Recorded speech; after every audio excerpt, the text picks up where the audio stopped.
let me share with you what George Conway wrote. By the way, he is an attorney in New York. This was in the Washington Post last week. So it turns out that indeed President Trump was not exonerated at all, and certainly not, quote, totally or, quote, completely, as Trump claimed. Special counsel Robert Mueller didn't reach a conclusion about whether Trump committed crimes of obstruction of justice, in part because while a sitting president, Trump can't be prosecuted under long-standing Justice Department directives, and in part because of so-called difficult issues raised by, quote, the president's actions and intent, end quote. That's taken from the Mueller report. Those difficult issues involve, among other things, the potentially tricky interplay between the criminal obstruction laws and the president's constitutional authority, and the difficulty in proving criminal intent beyond a reasonable doubt. Still, the special counsel's report is damning. Mueller couldn't say with any confidence, that's what he put in the report, that the President of the United States is not a criminal. Rather, he said stunningly that, quote, if we had confidence after a thorough investigation of the facts that the President clearly did not commit obstruction of justice, we would so state, end quote. Mueller did not so state. That's especially damning because the ultimate issue shouldn't be, and isn't, whether the president committed a criminal act. As I wrote not long ago, Americans should expect far more than merely that their president not be provably a criminal. In fact, the Constitution demands that. The Constitution commands the president to, quote, take care that the laws be faithfully executed, end quote. It requires him to affirm that he will, quote, faithfully execute the office of president, end quote, and to promise to, quote, preserve, protect, and defend the Constitution, end quote. And as a result, by taking the presidential oath of office, a president assumes the duty not simply to obey the laws, civil and criminal, that all citizens must obey, but also be subjected to higher duties, what some excellent recent legal scholarship has termed, quote, the fiduciary obligations of the president, end quote. Fiduciaries are people who hold legal obligations of trust, like a trustee of a trust. A trustee must act in the beneficiary's best interest and not his own. If the trustee fails to do that, the trustee can be removed, even if what the trustee has done is not a crime. So too with the president. The Constitution provides for impeachment and removal from office for, quote, treason, bribery, or other high crimes and misdemeanors, end quote. But the history and context of the phrase high crimes and misdemeanors makes clear that not every statutory crime is impeachable, and not every impeachable offense need be criminal. As Charles Black put it in a seminal pamphlet on impeachment in 1974, quote, assaults on the integrity of the processes of government count as impeachable, even if they are not criminal. And presidential attempts to abuse power by putting personal interests above the nation's can surely be impeachable. The president may have the raw constitutional power to, say, squelch an investigation or to pardon a close associate, but he does so not if he does so not to serve the public interest but to serve his own, he surely must be removed from office even if he has not committed a crime.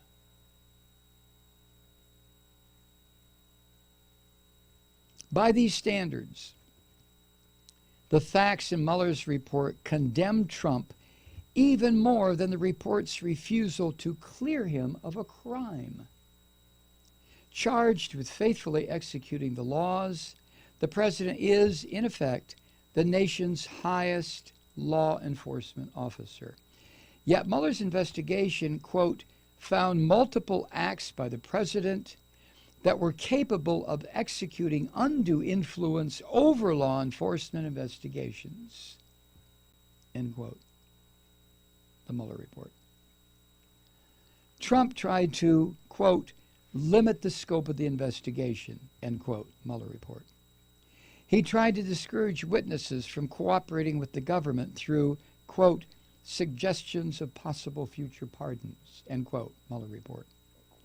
He engaged in, quote, direct and indirect contacts with witnesses with the potential to influence their testimony, end quote, Mueller report. A fair reading of the special counsel's narrative is that, quote, the likely effect of these acts was to intimidate witnesses or to alter their testimony, with the result that the justice system's integrity was threatened, end quote, Mueller report. Page after page, act after act, Mueller's report describes a relentless torrent of such obstructive activity by Trump. Contrast poor Richard M. Nixon. He was almost certain to be impeached and removed from office after the infamous so-called smoking gun tape came out. On that tape, Nixon is heard directing his chief of staff to get the CIA director, Richard Helms, to tell the FBI, quote, don't go any further into this case, end quote, Watergate, for national security reasons. That order never went anywhere because Richard Helms ignored it. Other than that, Nixon was mostly passive, at least compared with Trump. For the most part, the Watergate tapes showed that Nixon had, quote, acquiesced in the cover-up, end quote, after the fact. Nixon had no advanced knowledge of the break-in. His aides were the driving force behind the obstruction. Trump, on the other hand, was a one-man show. His aides tried to stop him. According to Mueller, quote, the president's efforts to influence the investigation were mostly unsuccessful, but that is largely because the persons who surrounded the president declined to carry out orders or accede to his requests, end quote, Mueller report. As for Trump's supposed defense that there was no underlying collusion crime, well, as the special counsel points out, it's not a defense, even in a criminal prosecution. But it's actually unhelpful in the comparison to Watergate. The underlying crime in Watergate was a clumsy third-rate burglary in an election campaign that turned out to be a landslide for Nixon. The investigation that Trump tried to interfere with to protect his own personal interests was in significant part an investigation of how a hostile foreign power interfered with our democracy. If that's not putting personal interests above a presidential duty to the nation, nothing is.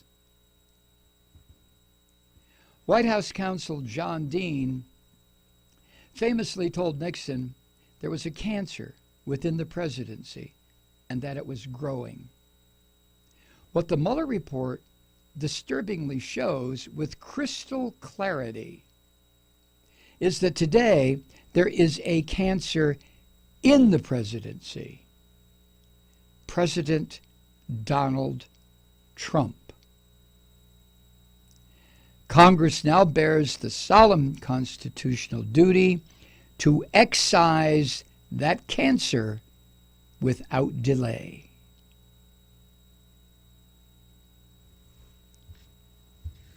George Conway, writing an op-ed piece for the Washington Post last week.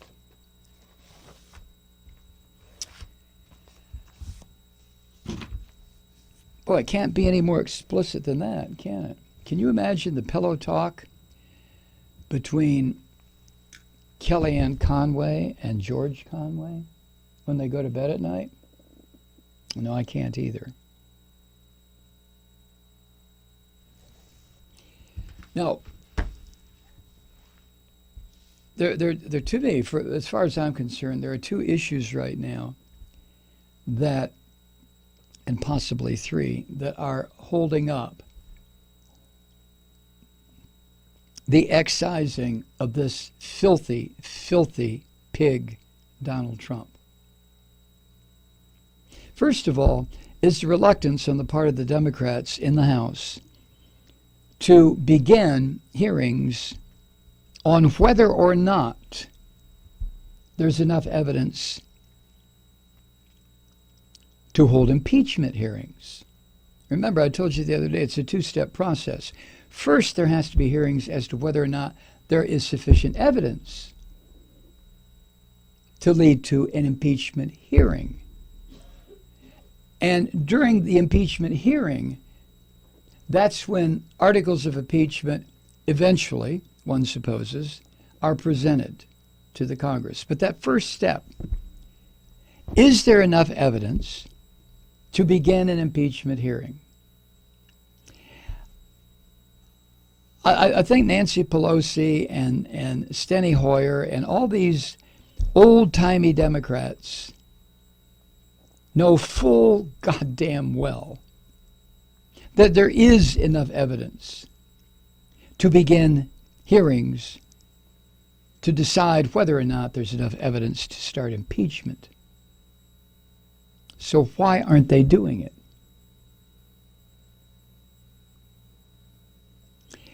I think the reason is political. They're afraid that if they begin impeachment hearings, knowing that the Senate would never convict this piece of shit, that it would all be for naught, that they would then get their asses handed to them in the next election. So the Democratic Party leadership has decided to put their interests, the interests of the Democratic Party, before the interests of America as laid out in the oaths the Democrats took to protect and defend the Constitution of the United States. So that's problem one, the Democrats. Problem two are the Republicans. All this hand-wringing and hair-twisting and deep breathing about, the Republicans wouldn't convict. That's possibly true. It's probably true. It's not certainly true, but it is probably true. And the reason the Republicans would not convict is because what I said a few minutes ago. We no longer have a Republican Party. And they're not quite fascists. It's a collection of Christian misfits who, for some reason, think their fucked up God has presented them with Donald Trump. And that their fucked up God is so narrow in his scope that he wants the Republican Christians to lard up the federal judiciary with right-wing neo-fascist judges that will henceforth and hereon until they die rule in favor of a slow procession to a theocracy in this country. These Christians are fucking determined. They don't care about the Constitution. They don't care about the rule of law. They are liars and deceivers. They're exactly what Jesus warned against in the Christian part of the Bible. And here they are. So that's the second thing. The Democrats don't have the fucking courage or the sense of responsibility to fulfill their oath to protect and defend the Constitution. The Republicans don't give a fuck, because they are no longer Republicans like, say, George Conway.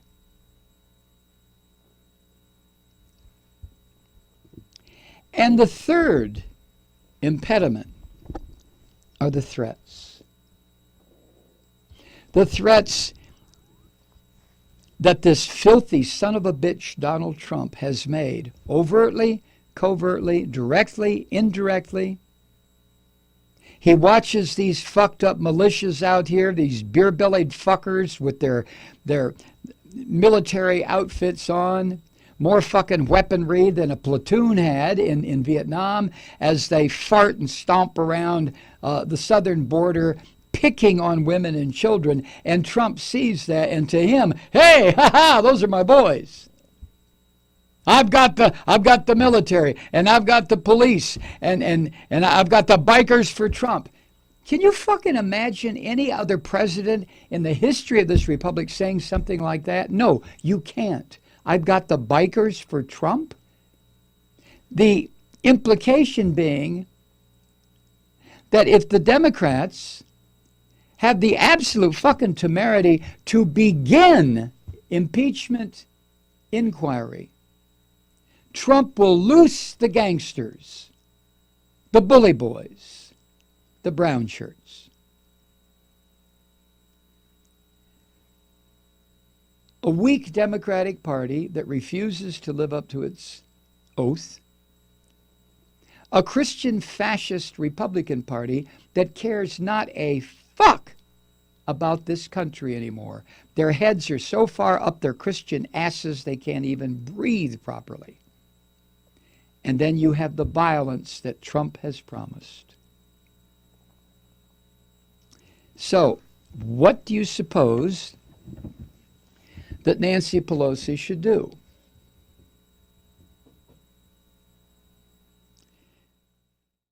Hi, Truth Seekers. Mike Malloy here. As you know, we've switched formats and are now broadcast exclusively on the Progressive Voices Network. So that means you get fewer program interruptions, no corporate commercials, and lots of profanity. But our format change also means some of our radio listeners no longer hear the program. It's been a while since I mentioned our podcasts, so you may have forgotten that there is a way to listen to this program anytime you need a good dose of screaming. Visit MikeMalloy.com and subscribe to our podcasts. You have your choice. You can listen to The Ranting with the audio podcast, or listen and watch me lose control with a video podcast subscription. As a podcast subscriber, you can download the program to your mobile device and take me with you wherever you go. And if you have a friend who needs a dose of truth-seeking, you can give a gift subscription as well. That's MikeMalloy.com, and never miss a minute of the uncensored fun and frivolity.